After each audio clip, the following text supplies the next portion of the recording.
శ్రీ హనుమాను గురుదేవులు నాయద పలికిన సీతారామ కథ నే పలికెద సీతారామ కథ.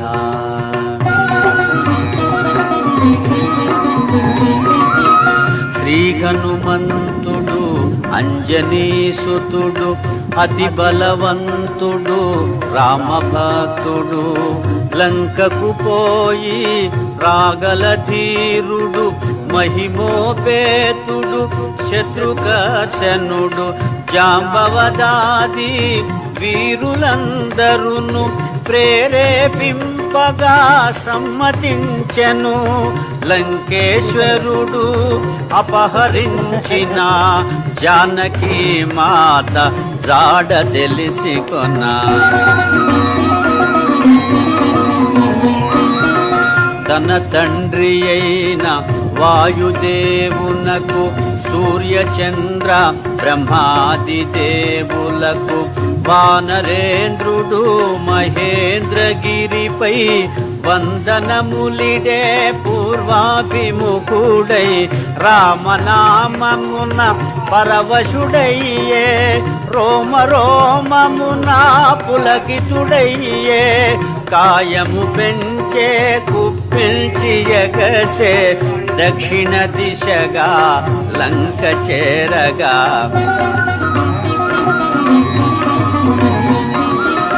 పవనతనయుని పదఘట్టనకే పర్వతరాజము గడగడవణకే ఫల పుష్పాదులు జల జలరాలే పరిమళాలు గిరి శిఖరాలు నిండే పగిలిన శిలలా ధాతువులెగసే రత్నకాంతులు నలు దిశల మెరసే గుహలను దాగిన భూతములదిరే దీనారవముల పరుగిడె బెదిరే. శ్రీ హనుమాను గురుదేవులు నాయద పలికిన సీతారామ కథ నే పలికెద సీతారామ కథ.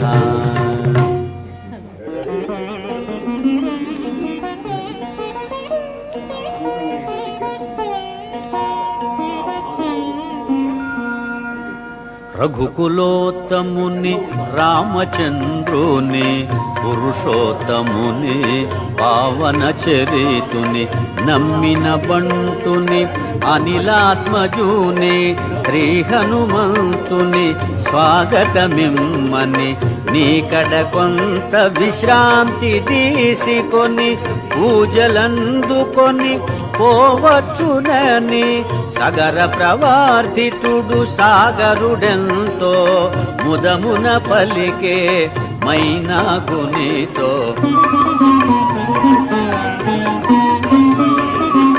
మైనాకుడు ఉన్నతుడై నిలిచే హనుమంతుడు ఆగ్రహమునగాంచే ఇది ఒక విఘ్నము కాబోలునని వారిది బడత్రోసె పురము చేగిరిని పర్వత శ్రేష్ఠుడా పోటున కృంగే పవనతనయుని బలముగని పొంగే తిరిగి నిలిచే హనుమంతుని పిలిచే తన శిఖరముపై నరుని రూపమై. శ్రీ హనుమాను గురుదేవులు నాయద పలికిన సీతారామ కథ నే పలికెద సీతారామ కథ.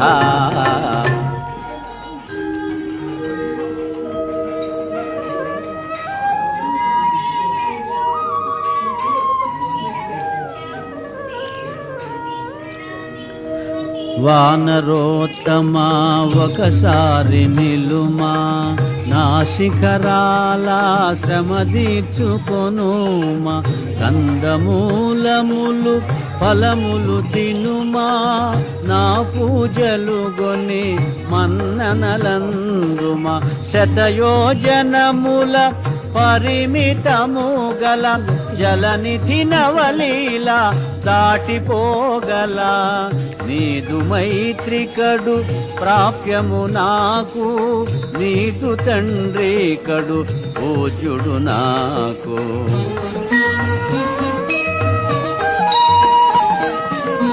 పర్వతోత్తముని కరమున నిమిరి పవనతనయుడు పలికెను ప్రీతిని.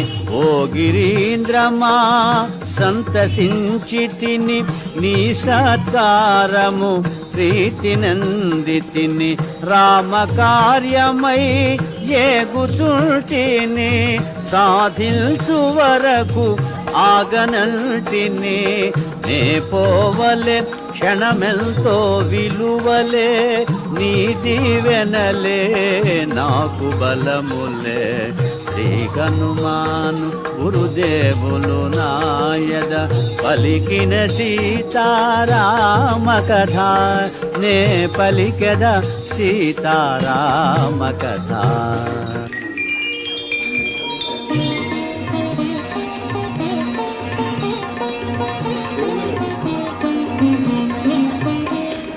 అనాయాసముగా అంబరవీతిని పయనము చేసెడు పవన కుమారుని.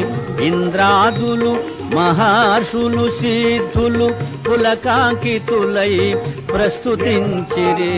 రామకార్యమతి సాహసమ్మని, రాక్షస బలమతి భయంకరమని, కపివరుడెంతటి ఘనతరుడోయని పరిశీలనగా పంపిరి సురసను. ఎప్పుడో నన్ను నిన్ను మృంగమని వరమొసగి మరి బ్రహ్మ పంపెనని, అతిగా సురస నోటిని తెరచే హనుమంతుడలిగి కాయము బెంచే. ఒకరినొకరు మించి కాయము బెంచిరి, శతయోజనములు విస్తరించిరి. పైనుండి సురలు తహతహలాడిరి, ఇరువురిలో ఎవరిదో గెలుపనిరి.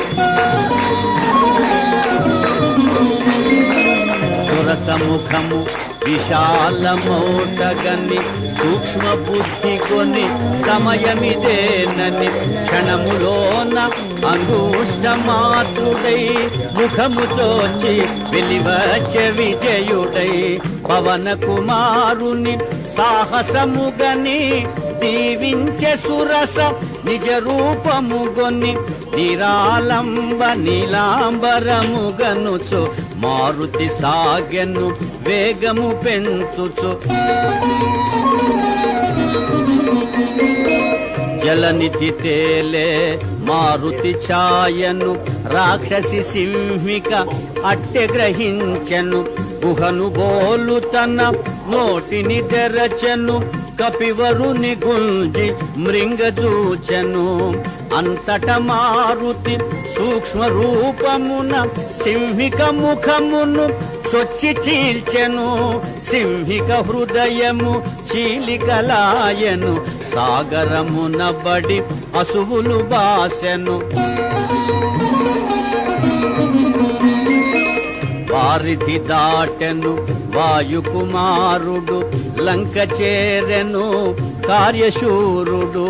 నలువంకలను కలయచూచుచు నిజ రూపమున మెల్లగా సాగుచు. త్రికూటాచల శిఖరము పైన విశ్వకర్మ వినిర్మితమైన, స్వర్గపురముతో సమానమైన లంకాపురమును మారుతిగాంచెను. శ్రీ హనుమాను గురుదేవులు నాయద పలికిన సీతారామ కథ, నే పలికెద సీతారామ కథ.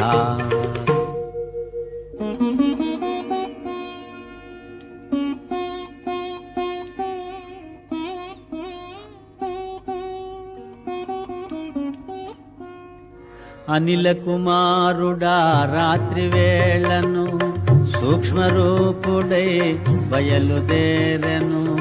రజనీకరుని వెలుగున తాను రజనీ చెరుల కనుల బడకను.